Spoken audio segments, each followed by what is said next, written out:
विद्यार्थ्यांनो, पॉझिटिव्ह आणि निगेटिव्ह हे दोन प्रकारचे वाक्य आहेत. बरोबर आहे? म्हणजे अफर्मेटिव्ह सेंटेन्सचे आपले दोन प्रकार आहेत. अफर्मेटिव्ह म्हणजे काय? तर होकारार्थी वाक्य. काय?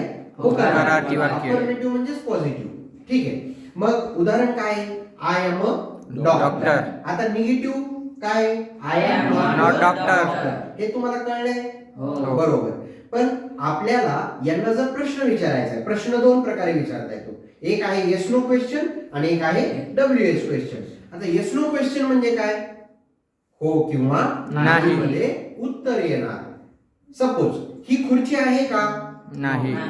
नाही आहे. ही खुर्ची आहे. म्हणजे उत्तर कशामध्ये आलं?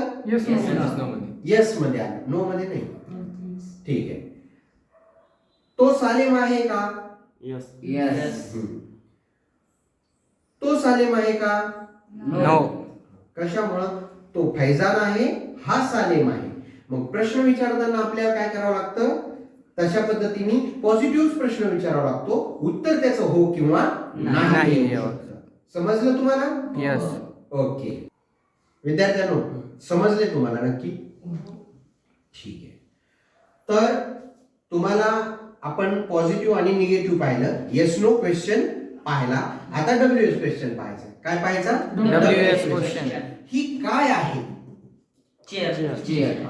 म्हणजे इथं आपण आता हो आणि नाही मध्ये उत्तर देऊ शकतो का? नाही. आपल्याला उत्तरच द्यावं लागतं, म्हणजे माहितीच द्यावी लागते. समजा तुझं नाव काय आहे, तिथं नाव सांगावं लागतं का? हो आणि नाही म्हणून जमतं? नाही. तुझे वडील काय करतात? मग काय करतातच सांगावं लागतं. काय करतात सांगावं लागतं. परंतु तिथं हो आणि नाही म्हणू शकतो का? नाही. मग पहिलं आता एक लक्षात घ्या, येस नो क्वेश्चन तयार कसा करायचा? येस नो क्वेश्चन तयार करायला तुम्हाला पॉझिटिव्ह पासूनच येस नो क्वेश्चन तयार होतो. हे पहा, इथं सेकंडला हेल्पिंग वर्ब आहे. बरोबर आहे? मग हेल्पिंग वर्बला तुम्हाला सुरुवातीला घ्यावं लागेल एम. मग आता हेल्पिंग वर्ब जर सुरुवातीला आलं तर उरलंय काय? आय.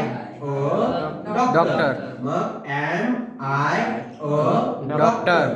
समजलं तुम्हाला? यस. ओके.